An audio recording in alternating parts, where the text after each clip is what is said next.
नमस्कार, मैं मनु वर्मा आपका शुक्रिया हार्दिक अभिनंदन करता हूं। दोस्तों आज हमारा पार्ट 13 है। इससे पहले हमारे 12 पार्ट्स ऑलरेडी कंप्लीट हो चुके हैं। यदि आप केबीएस पीआरटी टायर 2 या फिर सीटेट की तैयारी कर रहे हैं तो ये क्लास आपके लिए बेस्ट क्लास होने वाली है।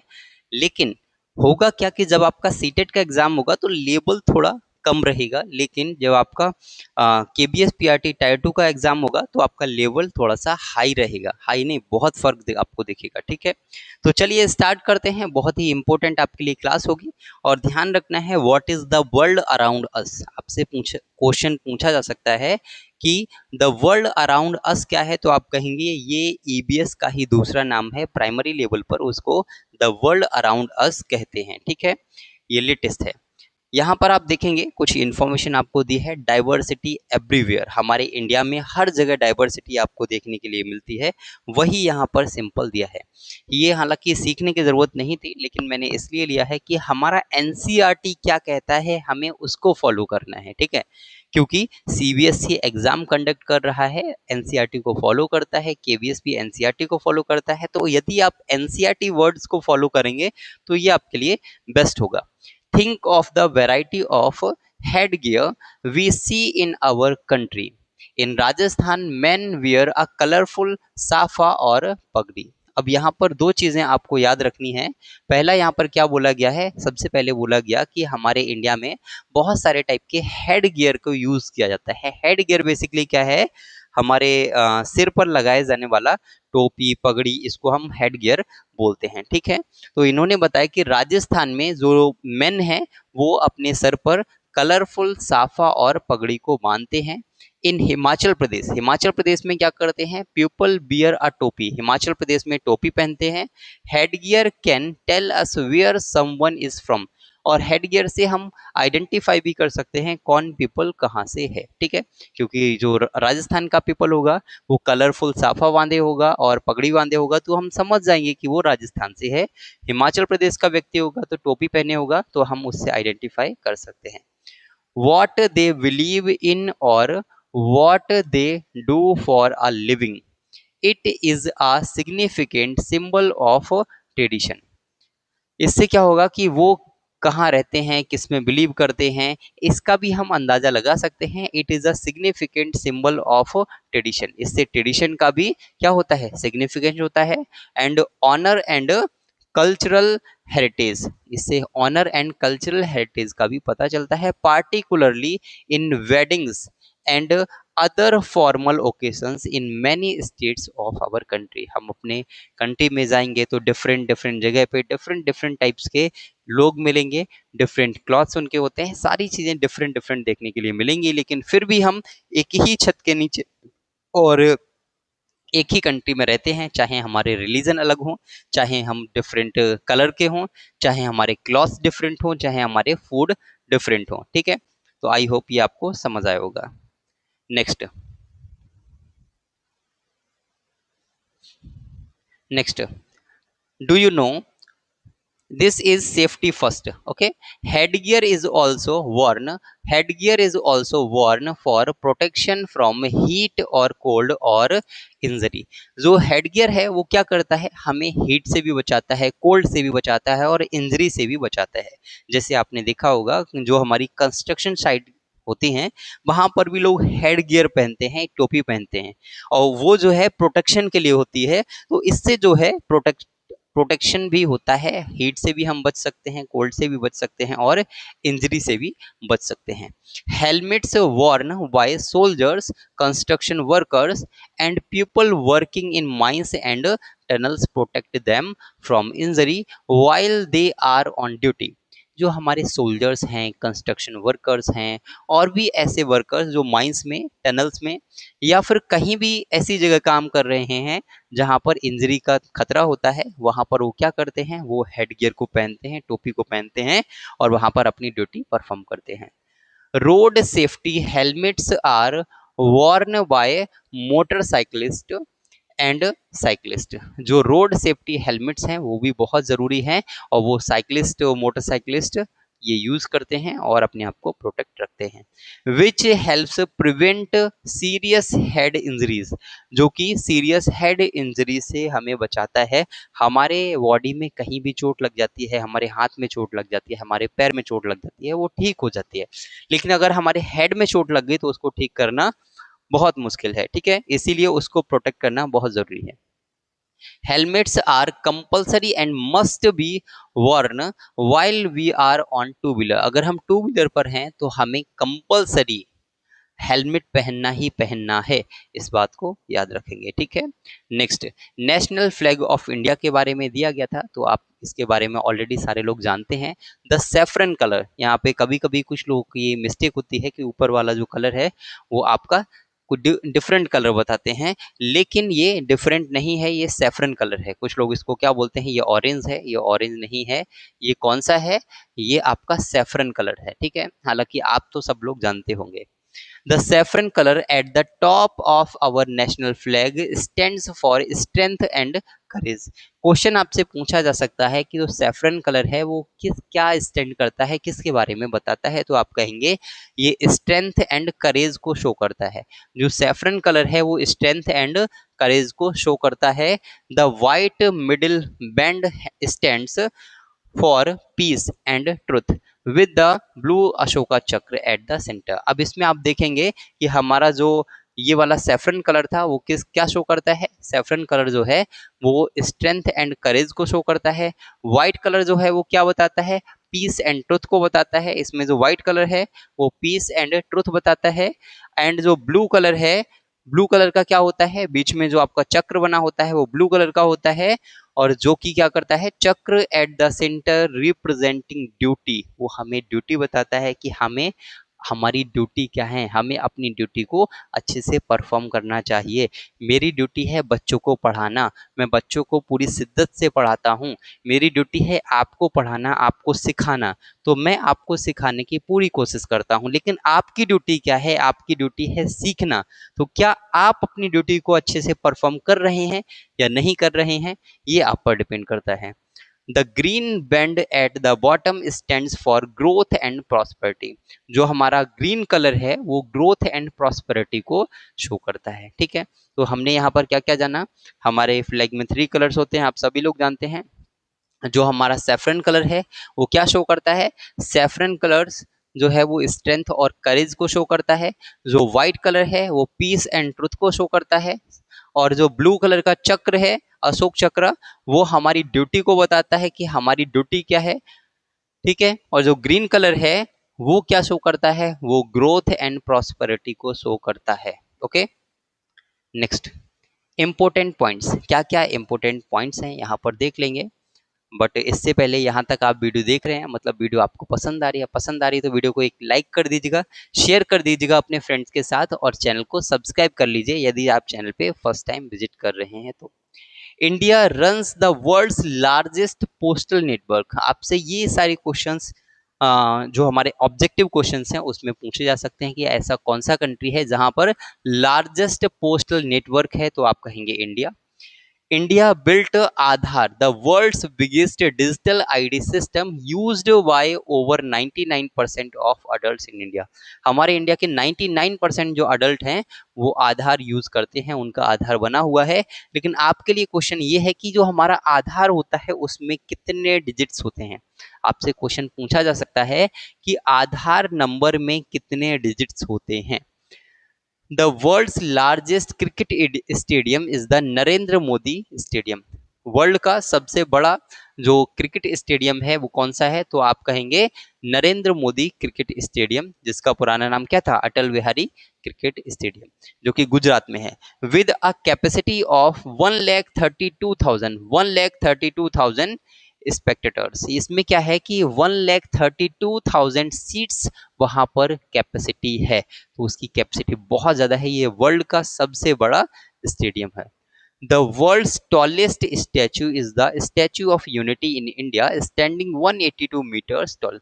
जो वर्ल्ड का सबसे ऊंचा स्टैचू है वो यूनिटी स्टैचू ऑफ यूनिटी है, जो कि सरदार वल्लभ भाई पटेल की है, नर्मदा नदी के किनारे पर है और गुजरात में है ये भी। ठीक है, तो ये कितना है, तो आप कहेंगे 182 meters.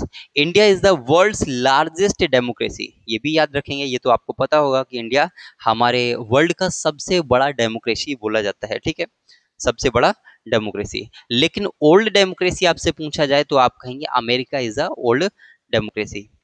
India's UPI is the world's largest digital payment system and is inspiring other countries to adopt it. India का जो यूपीआई सिस्टम है वो वर्ल्ड का सबसे बड़ा डिजिटल पेमेंट सिस्टम है, जिसको बहुत सारे अदर कंट्रीज भी अडॉप्ट कर रहे हैं। इसमें जो भी मैंने दिया है everything is related to your NCERT, सब कुछ एनसीईआरटी से रिलेटेड है, उससे बाहर मैंने कुछ भी नहीं लिया है। तो ये जितनी भी चीजें दी हैं वो सब आपके एनसीईआरटी में दी हुई हैं। India's constitution is the longest written constitution of any country in the world. हमारे कंट्री का जो कॉन्स्टिट्यूशन है वो सबसे बड़ा कॉन्स्टिट्यूशन है, ठीक है, सबसे लॉन्गेस्ट कॉन्स्टिट्यूशन कौन सा है, तो आप कहेंगे इंडियन कॉन्स्टिट्यूशन। नेक्स्ट है, India is one of the most multilingual countries in the world. हमारे इंडिया में सबसे ज्यादा भाषाएं बोली जाती हैं, लैंग्वेज बोली जाती हैं, इसीलिए इंडिया जो है वो वर्ल्ड का सबसे बड़ा मल्टीलिंगुअल कंट्री है। तो हमने क्या क्या देखा, फर्स्ट हमने देखा कि इंडिया में सबसे बड़ा पोस्टल सिस्टम है। नेक्स्ट आधार के बारे में आपको ये बताना है कि आधार में कितने डिजिट्स होते हैं, ठीक है, और 99% लोगों के पास आधार है। और सबसे बड़ा स्टेडियम कौन सा है, क्रिकेट स्टेडियम, तो आप कहेंगे क्रिकेट स्टेडियम है नरेंद्र मोदी क्रिकेट स्टेडियम, ठीक है, जिसमें 1,32,000 सीट हैं। और 182 मीटर हाइट है किसकी, तो आप कहेंगे स्टैच्यू ऑफ यूनिटी की, सरदार वल्लभ भाई पटेल का है। नेक्स्ट इंडिया जो है वो लार्जेस्ट डेमोक्रेसी है। नेक्स्ट इंडिया का जो यूपीआई सिस्टम है वो सबसे बड़ा यूपीआई सिस्टम है वर्ल्ड का। नेक्स्ट हमारा कॉन्स्टिट्यूशन सबसे बड़ा कॉन्स्टिट्यूशन है। और लास्ट है कि इंडिया जो है वो मल्टीलिंगुअल कंट्री है, इस वर्ल्ड का सबसे बड़ा, ठीक है। नेक्स्ट आपका जो है वो दिया था आपकी करेंसी के बारे में। जो हमारी न्यू करेंसी है उस पर बहुत सारी डिजाइन बनी हुई हैं कि किसी पर रानी की वाव बनी हुई है, ठीक है, किसी पर हम्पी बना हुआ है। तो आपको क्या करना है, आपको उन सभी नोट्स को देखना है और जो इन्फॉर्मेशन मैं बता रहा हूँ उसके अकॉर्डिंग आपको लिख देना है, ठीक है। ये नोट से रिलेटेड है, ये आपका होमवर्क है और इन सभी को आप अपनी नोटबुक में जो भी आप के नोट्स हैं उसमें जरूर मेंशन कीजिए, यहाँ से क्वेश्चंस आपके आएंगे क्योंकि ये आपके एनसीईआरटी में दिया है तो ऑब्वियसली आने ही आने हैं। व्हाट टू ऑब्जर्व, ठीक है, वैल्यू ऑफ द नोट, यहाँ पर लिखना है आपको वैल्यू ऑफ द नोट, ठीक है, क्या लिखना है, वैल्यू ऑफ द नोट। मान लीजिए 10 रुपए का नोट के बारे में आप देख रहे हैं तो 10 रुपए। कलर ऑफ द नोट, यहाँ पे लिख देना आपका उसका कलर क्या है। नंबर ऑफ लैंग्वेज, उसके ऊपर कितनी लैंग्वेज लिखी हुई है। Language written on the note and their order, जो भी उसका ऑर्डर है उस ऑर्डर में आप लिख दीजिएगा। नेम ऑफ द मॉन्यूमेंट, उसके ऊपर क्या बना हुआ है, रानी की वाव बनी है, हम्पी बना है या फिर कुछ और बना हुआ है, जो भी है वो आप यहाँ इसमें लिख देंगे।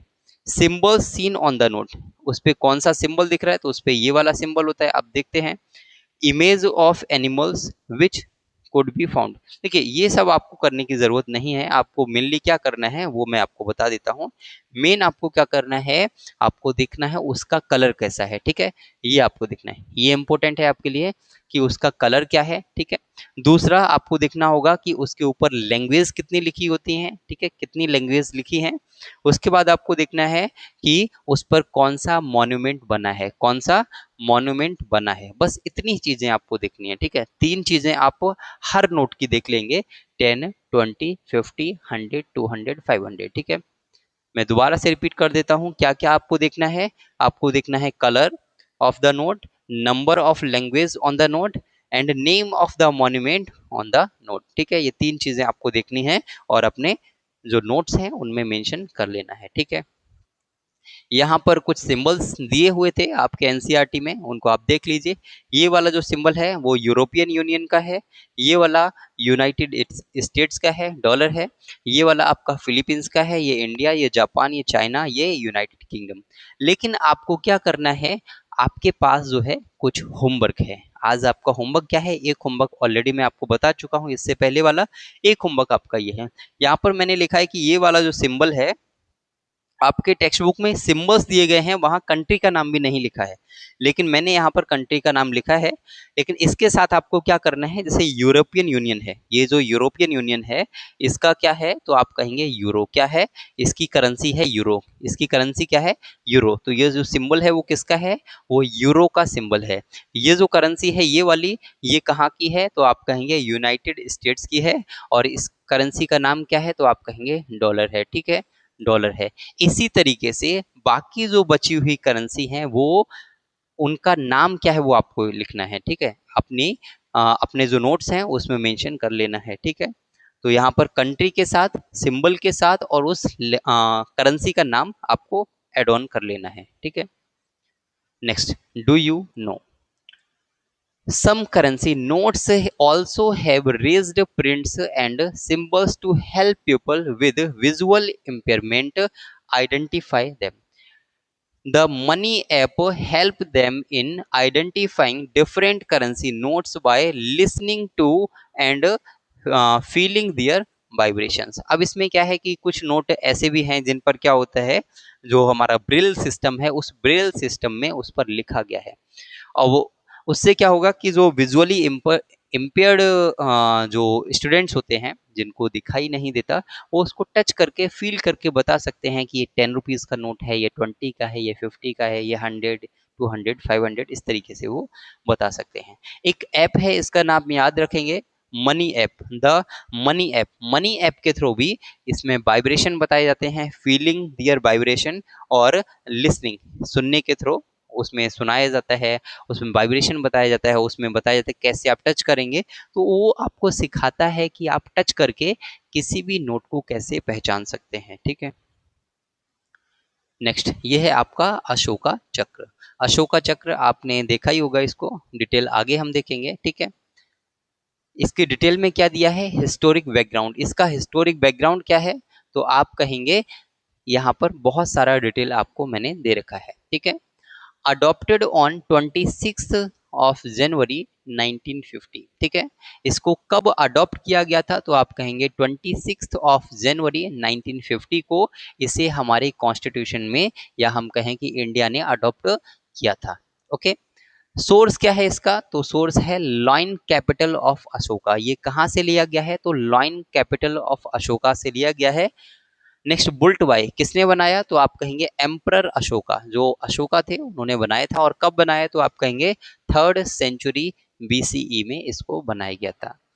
मटेरियल ऑफ ओरिजिनल स्कल्पचर, क्या मटेरियल यूज किया गया, तो आप कहेंगे चुनार सैंडस्टोन का यूज किया गया। ठीक है, तो ये बेसिक इंफॉर्मेशन है, इसको याद रखना बहुत जरूरी है, ये आपके एग्जाम के लिए मोस्ट इंपोर्टेंट होगा। स्ट्रक्चर एंड फीचर्स, इसका क्या स्ट्रक्चर है, फीचर्स क्या है, तो इसमें 4 लॉइंस आपको देखने के लिए मिलेंगे। आप अगर पीछे बैक जाएंगे तो आपको दिखेगा कि 4 लॉइंस उसमें है। ठीक है, तो 4 Asiatic lions standing back to back, 4 Asiatic lions हैं जो बैक टू बैक स्टैंडिंग है। एक यहाँ पर बना हुआ है, उसी के जस्ट पीछे एक बना हुआ है, एक इस साइड में बना हुआ है, एक इस साइड में बना हुआ है, 3 आपको दिखते हैं और एक उसके बैक साइड में है। ठीक है, only 3 are visual in the emblem, लेकिन जो एम्बलम होता है उसमें 3 ही विजुअल होते हैं, क्योंकि एक जो है वो उसके पीछे है। Symbolise power, courage, confidence and pride, ये जो है बताता है, ये जो सिंबल है वो किसका सिंबल है, तो आप कहेंगे पावर का। Power, courage, confidence and pride का सिंबल है। ठीक है, ये जो है वो आपका power, courage, confidence and pride का सिंबल है, इसको याद रखना है। ठीक है, यहाँ पर हिंदी में भी आप देख सकते हैं, हिंदी में अगर आपको देखना है तो। ठीक है, और मैं आपके लिए बहुत मेहनत करता हूँ, आई होप कि आप समझ रहे होंगे ये चीज़ों को। ठीक है, क्योंकि पहले स्कूल में वर्क करना, ठीक है, यानी कि स्कूल में ड्यूटी परफॉर्म करना, उसके बाद आपके लिए ये कंटेंट तैयार करना, क्लास लेना, उसको अपलोड करना, बहुत सारा वर्क हो जाता है। ठीक है, नाइट में 1-1 बजे, 2-2 बजे सोता हूँ, ये सब आपके लिए है। ठीक है, सिर्फ आपके लिए, आपके प्यार के लिए, आपकी सपोर्ट के लिए। ठीक है, तो अच्छा होगा कि आप वीडियो को शेयर कर दीजिएगा अपने फ्रेंड्स के साथ। लाइक नहीं किया है तो लाइक कर दीजिए, चैनल को अब तक सब्सक्राइब नहीं किया है तो कर दीजिएगा। द अबेकस, जो बेस है उसको अबेकस बोलते हैं। ठीक है, उसका जो बेस है उसमें क्या क्या है, तो आप कहेंगे कंटेन्स 4 एनिमल्स, उसमें 4 एनिमल्स हैं। फर्स्ट लॉइन है, हॉर्स है, बुल है, एलिफेंट है। इसमें आप देखेंगे कुछ इस टाइप का होता है, ये है। उसके बाद में ऊपर यहाँ पर कुछ इस टाइप का होगा, हालांकि पिक्चर देख लेते हैं, ठीक है। पिक्चर ही मैं आपको दिखा देता हूँ। इस पिक्चर में आप देखेंगे तो इस पिक्चर में देखिए, एक तो ये टॉप वाला एरिया हो गया, ठीक है, ये वाला एरिया हो गया, ये वाला, ठीक है। और एक हो गया बेस। तो यहाँ पर हम बात कर रहे हैं बेस की। बेस में भी कुछ पिक्चर्स आपको दिख रही हैं जिनके बारे में डिस्कशन हम कर रहे हैं, ठीक है। हाँ, तो बेस में क्या क्या मिलेगा आपको? लॉइन मिलेगा, हॉर्स मिलेगा, बुल मिलेगा, एलिफेंट मिलेगा। ये 4 एनिमल्स आपको बेस में दिखेंगे। Each animal is separated by a 24 spoked wheel. जितने भी एनिमल्स हैं वो 24 स्पोक्ड व्हील के थ्रू क्या किए गए हैं? सेपरेट किए गए हैं। उनके बीच में एक 24 व्हील का जो चक्र है वो दिया गया है। उसके बाद यहाँ पर एक एनिमल बना हुआ है, फिर से यहाँ पर एक चक्र है, ठीक है, फिर से यहाँ पे चक्र है, फिर से एक एनिमल बना हुआ है, इस तरीके से बना हुआ है, ठीक है। नेक्स्ट, नेशनल मोटो। नेशनल मोटो क्या है? तो आप कहेंगे सत्यमेव जयते। सत्यमेव जयते, ट्रुथ अलोन ट्रियम, सत्यमेव जयते। टेकन फ्रॉम द मुंडका उपनिषद। जो सत्यमेव जयते है वो कहाँ से लिया गया है? तो आप कहेंगे मुंडका उपनिषद, या फिर जिसको आप हिंदी में कहें तो मुंडक उपनिषद से लिया गया है, ठीक है। नेक्स्ट, रिटिन इन देवनागरी स्क्रिप्ट। ये किस स्क्रिप्ट में लिखा गया है? तो आप कहेंगे देवनागरी स्क्रिप्ट में लिखा गया है। लीगल प्रोविजंस क्या हैं? तो आप कहेंगे ये जो है government govern by the state emblem of India. ये जो है वो इंडिया का स्टेट एम्बलम है। प्रोहिबिशन ऑफ इम्प्रॉपर यूज, इसके इम्प्रॉपर यूज पर प्रोहिबिशन किया गया है। इसका आप गलत तरीके से इस्तेमाल करेंगे तो आप जेल जा सकते हैं, आपको पनिशमेंट मिल सकता है, ठीक है। किस एक्ट के थ्रू? तो आप कहेंगे एक्ट 2005 के थ्रू। Unauthorised use is punishable. इसका आप अनऑथराइज्ड यूज करेंगे तो आपको पनिशमेंट मिल सकता है। used on passports, currency notes, official government documents and court seals। इसका यूज जो है वो पासपोर्ट्स पर, करेंसी नोट्स पर, ऑफिशियल गवर्नमेंट डॉक्यूमेंट्स पर और कोर्ट सील्स पर इसका यूज किया जाता है। तो ये सभी आपके लिए बहुत इंपॉर्टेंट होगा। नेक्स्ट, ये आपका हिंदी में दिया है, आप चाहें तो इसको पढ़ सकते हैं। नेक्स्ट, कुछ वन लाइनर अपडेट आपको दिए गए हैं यहाँ पर, ठीक है। अडॉप्टेड ऑन 26 जनवरी 1950, ये ऑलरेडी हम देख चुके हैं, ये आपके इसी के बारे में बात की जा रही है। ओरिजिन क्या है? तो हम देख लेते हैं, सारनाथ जो कि उत्तर प्रदेश में है वहां से इसका ओरिजिन हुआ।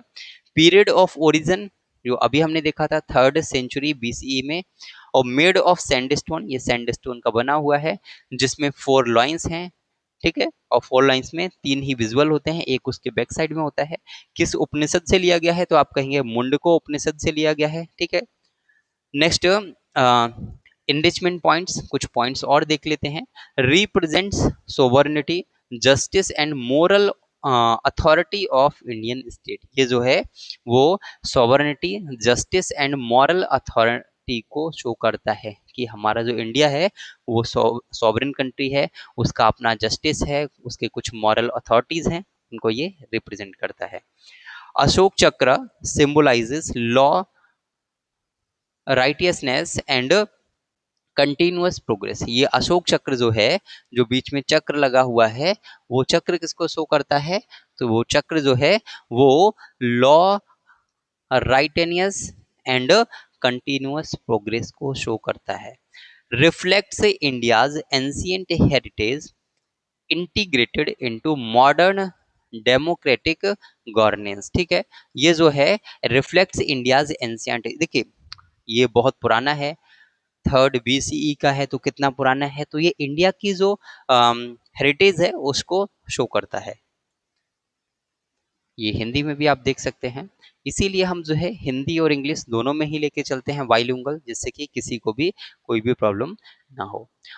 A long time ago, lions used to roam freely over vast areas of India। जो लॉइन है बहुत सारे थे जो कि फ्रीली घूमते थे।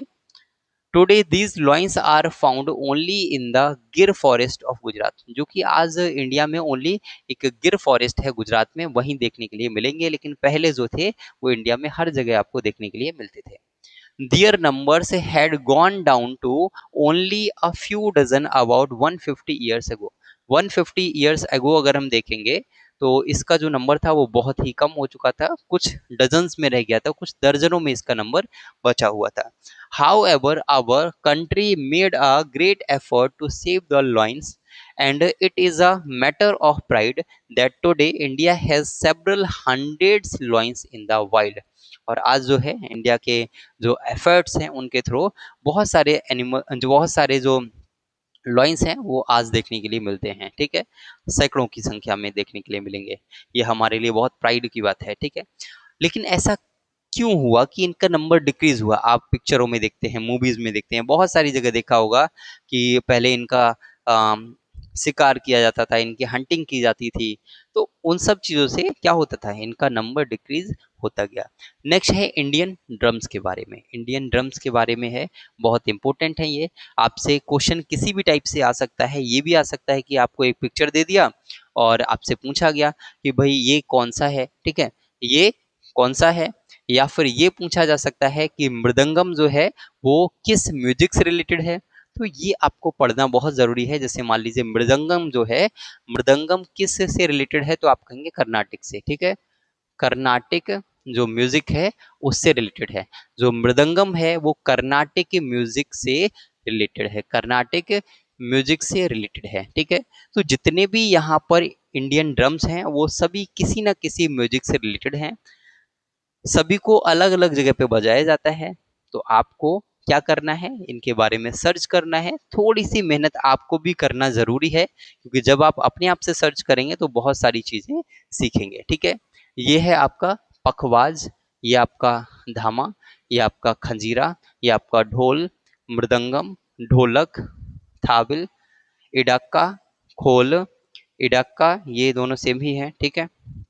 ये आपका तबला है, ये नगाड़ा है, और ये लास्ट वाला ये भी आपका तबला है, ठीक है. ये डबल हो गया है, इसमें कुछ डबल हो गए हैं, ठीक है. तो इनको आप एक बार सर्च कर लीजिएगा, बहुत इंपॉर्टेंट होगा आपके लिए. नेक्स्ट, स्पिरिट ऑफ टुगेदरनेस, यानी कि हम एक साथ रहते हैं, इसकी भावना हमारे अंदर है. और हमारे देश में बहुत सारी विविधता है, फिर भी हम एक होकर एकजुट होकर रहते हैं.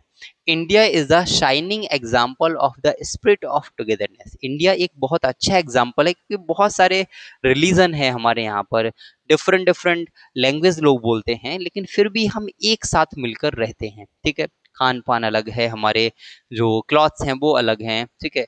We have a rich variety of language. हमारे यहाँ पे बहुत सारी लैंग्वेज बोली जाती हैं, बहुत सारे रिलीजन हैं, अलग अलग टाइप के क्लॉथ्स पहनते हैं, हमारे ट्रेडिशंस अलग हैं, बट वी लिव टुगेदर, लेकिन हम साथ में ही रहते हैं, helping and supporting each other, और सभी को एक दूसरे को सपोर्ट करते हैं. Each reason of India tells us a unique story intertwined together like a thread. और इंडिया जो है वो सभी को एक साथ थ्रेड के द्वारा बांधे हुआ है. ऐसा नहीं कि थ्रेड के द्वारा बांधे हुए, कहने का मतलब है कि सभी लोग एक साथ मिलजुल कर रहते हैं और अपने अपने वर्क करते हैं. All these different threads are woven together into one strong vibrant fabric full of energy color and life. और ये सब जो है बहुत अच्छे से इंडिया में रह रहे हैं, ठीक है. We have a rich we have a rich history culture. अब देखिए ये आपके लिए बहुत जरूरी हो जाएगा, ठीक है, ये आपके लिए बहुत इंपॉर्टेंट होगा, इसको देखना बहुत जरूरी है. आपको लग रहा होगा कि भाई ये हम क्या ही पढ़ रहे हैं, लेकिन जब आपसे क्वेश्चन पूछा जाएगा रिटन में कि आप डिस्क्रिप्टिव फॉर्म में कैसे लिखेंगे कि भारत की एकता और अनेकता के बारे में डिस्क्राइब कीजिए, कैसे करेंगे, ये सब पॉइंट्स आप लिख सकते हैं उसमें. We have a rich history culture and practices such as Ayurveda, yoga and meditation. India में बहुत सारे हिस्ट्री है, कल्चर है, कई सारी प्रैक्टिसेस हैं जो कि हमारे आयुर्वेदा में दी गई हैं, योगा, मेडिसिन, ये सारी चीजें हमारे इंडिया में ओरिजिन हुआ है. We also have an exciting future to look forward. Scientist are launching rockets, farmers are using technology to grow better crops, and children are learning science and technology along with dance and music. आज हमारे India में, हमारा जो देश है वो चाँद पर जा चुका है, हम आदित्य L1 लॉन्च कर चुके हैं। तो क्या हो रहा है, हम स्पेस में भी अच्छा काम कर रहे हैं, फार्मर्स भी हमारे अच्छा काम कर रहे हैं, हम टेक्नोलॉजी में भी अच्छा जा रहे हैं, साइंस में भी अच्छा कर रहे हैं। तो इन सब से क्या है, हमारा देश कहीं न कहीं आगे बढ़ रहा है। We travel in faster trains, हम फास्टर ट्रेन्स में ट्रेवल कर रहे हैं, स्पीड अच्छी खासी। आज वंदे भारत आपके पास है, अमृत भारत आपके पास है। Send digital payments with a click and connect with friends and family across the country। हम डिजिटली पेमेंट कर लेते हैं जरा सी देर में, विद इन अ सेकेंड जो है आप मनी भेज सकते हैं कहीं भी। एंड अब्रॉड इन सेकेंड्स, हाँ सेकेंड्स में। These modern challenge are not replacing the old norms, लेकिन जो मॉडर्न चैलेंज है वो ओल्ड नॉर्म्स को रिप्लेस नहीं कर सकते। They are adding new colours to it, जो कि इसमें न्यू कलर्स ऐड कर रहे हैं। हम पुरानी चीज़ों को इग्नोर नहीं कर सकते, वो भी हमारा पार्ट है, लेकिन हम नई चीज़ों को भी ऐड ऑन करते जा रहे हैं। As proud citizens of India we all should do our best to care for our rich and wonderful country. और हमें प्राउड है कि हमारा जो इंडिया है वो क्या है, बहुत ही रिच कंट्री है, ठीक है, वंडरफुल कंट्री है। हम सभी लोग खुशी से रहते हैं, मस्ती से, ठीक है। और यहाँ पर डांस फॉर्म दिए हैं इंडिया के, एक बार इनको देख लीजिएगा, बहुत इंपॉर्टेंट है। ये आपसे पूछा जाता है, कई बार आपसे पूछा गया है, ठीक है, एक बार नहीं कई बार। भरतनाट्यम जो कि तमिलनाडु से है, ठीक है। कथकली केरला का नृत्य है। सत्रिया आसाम का है। मणिपुरी मणिपुर का है। कुचिपुड़ी आंध्र प्रदेश का है। ओडिसी ओडिशा का है। सत्रिया आसाम का है। और ये आपका कुचिपुड़ी आंध्र प्रदेश, ये रिपीट कैसे हो रहा है, ये कुछ रिपीट हो रहे हैं, ठीक है। पंजाब का ये भांगड़ा है, तो इसको आप देख लीजिएगा, एक बार मेरे साथ रिपीट कीजिए। भरतनाट्यम मोहिनीअट्टम, ठीक है। भरतनाट्यम और सॉरी, भरतनाट्यम आपका हो जाएगा तमिलनाडु। कथकली मोहिनीअट्टम, कथकली और मोहिनीअट्टम आपका केरला का होगा। सत्रिया असम का होगा। छऊ आपका झारखंड का होता है। मणिपुरी आपका मणिपुर का होता है। कुचिपुड़ी आंध्र प्रदेश का होता है। ओडिसी उड़ीसा का होता है। तो इन चीज़ों को आप याद रखेंगे। चलिए नेक्स्ट देखते हैं। और यहाँ तक हमने किया। आई होप कि वीडियो आपको अच्छा लगा होगा। इतनी मेहनत के बाद भी यदि आपको अच्छा नहीं लगा तो लाइक नहीं करिए, बट अगर अच्छा लगा है तो वीडियो को लाइक कर दीजिएगा, शेयर कर दीजिएगा अपने फ्रेंड्स के साथ, और चैनल को सब्सक्राइब कर लीजिए।